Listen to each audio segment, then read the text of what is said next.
కూటమి ఈ 2 సంవత్సరాల పరిపాలనా కాలంలో ప్రజల్ని వెన్నుపోటు పొడిసింది అనే పేరుతోటి వెన్నుపోటు దినోత్సవాన్ని జగన్మోహన్ రెడ్డి నిర్వహిస్తున్నాడు. వెన్నుపోటు దినోత్సవం అంటే ఒకరోజు ఉంటుంది, కానీ అదేందో గత వారం రోజులుగా వెన్నుపోటు పేరుతోటి వైసీపీ ఆందోళన కార్యక్రమాలు చేస్తూనే ఉంది. సరే, చేస్తే చేయనియండి, కానీ వెన్నుపోటు అనగానే జగనే గుర్తొస్తున్నాడట. ఎందుకంటే జగన్ 10 మందికి 10 సార్లు వెన్నుపోటు పొడిచాడు అనేటువంటి చర్చ ఉంది. ఇప్పుడు ఎగ్జాంపుల్, వైఎస్ రాజశేఖర రెడ్డికి జగన్ వెన్నుపోటు పొడిచాడు అనేది. ఎందుకంటే తండ్రి చనిపోగానే తండ్రి బాడీ పక్కన సంతకాల సేకరణ చేసినటువంటి చరిత్ర జగన్కుంది. తను అవినీతి కేసు నుంచి బయటపడటం కోసం పొన్నవోలు సుధాకర్ రెడ్డి ద్వారా రాజశేఖర రెడ్డి మీద కేసు లేపించి, అంటే రాజశేఖర రెడ్డి ముఖ్యమంత్రిగా ఉన్నప్పుడు అవినీతి జరిగింది నిజమే, కానీ అవినీతికి నాకు సంబంధం లేదు, రాజశేఖర రెడ్డి వాళ్ళ క్యాబినెట్ అవినీతి చేశారేమో, అప్పుడు నాకే పదవి లేదుగా, కాబట్టి నాకు సంబంధం లేదు, రాజశేఖర రెడ్డి అవినీతి పరుడు అని చెప్పేసి జగన్ తాను సేవ్ చేసుకోవడం కోసం రాజశేఖర రెడ్డిని సిబిఐ కేసుల్లో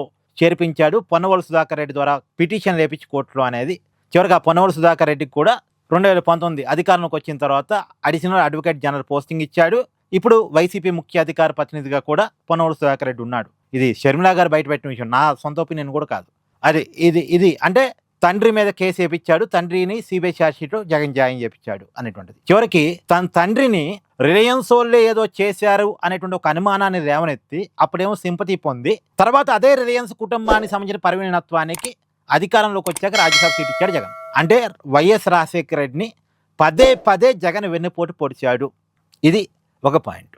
తర్వాత వైఎస్ విజయమ్మని, మళ్ళీ రాజశేఖర రెడ్డి గారి భార్య, జగన్కి తల్లి అయినటువంటి వైఎస్ విజయమ్మను కూడా వెన్నుపోటు పొడిచాడు అనేటువంటిది. తన రాజకీయ అవసరాల కోసం రాజకీయాలతో సంబంధం లేని తల్లిని రాజకీయాల్లోకి తీసుకొచ్చి పులివెందుల ఉప ఎన్నికల్లో నిలబెట్టి, ఆ రోజులో సింపతి కావాలంటే విజయమ్మ బయటికి రావాలి, నిలబెట్టి తర్వాత మళ్ళా మెయిన్ ఎలక్షన్స్ వచ్చినప్పుడు, అంటే 2014 ఎన్నికలు వచ్చినప్పుడు మాత్రం పులివెందుల సీటు తాను తీసుకొని తల్లిని మాత్రం వైజాగ్ ఎంపీగా పంపించి, అసలు కడపకి వైజాగ్కి ఏమైనా సంబంధం ఉందా? పులివెందులకి వైజాగ్కి ఏమైనా సంబంధం ఉందా? అందులోనూ ఆమె ఎంపీగా గెలవగలిగే పరిస్థితులు ఉంటారు ఆ వయసులో.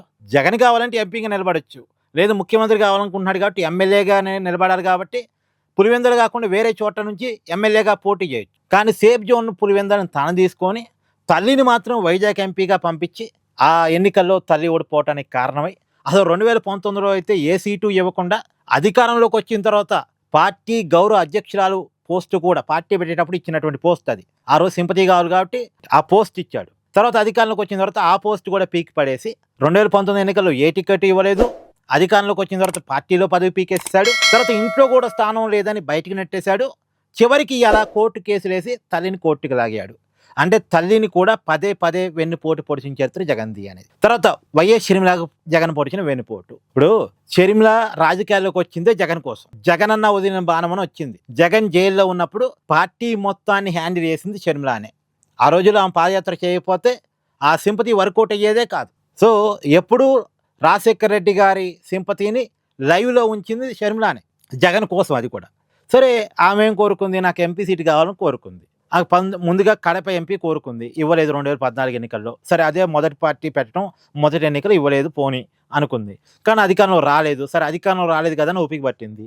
2019లోనైనా కడప ఎంపీ కావాలని అడిగింది, ఇవ్వలేదు. షర్మిలాకి ఇవ్వమన్నందుకు వైఎస్ వివేకాకి ఏమైందో మీ అందరికీ తెలుసు. సో అధికారంలోకి 2019 వచ్చిన తర్వాత, అంటే అంతకుముందేమో రాజ్యసభ ఇస్తానని మాట ఇచ్చారట, అధికారంలోకి వచ్చిన తర్వాత ఆ రాజ్యసభ కూడా ఇవ్వలేదు. తన తండ్రిని చంపించారు అని ఆరోపించిన రిలయన్స్ కుటుంబానికి సంబంధించినటువంటి పరిమినత్వాని కన్నా రాజ్యసభ సీట్ ఇచ్చాడు, కానీ షర్మిలాకి అయితే ఇవ్వలేదు. సో అక్కడ షర్మిలాకి వెన్నుపోటు వరుసగా.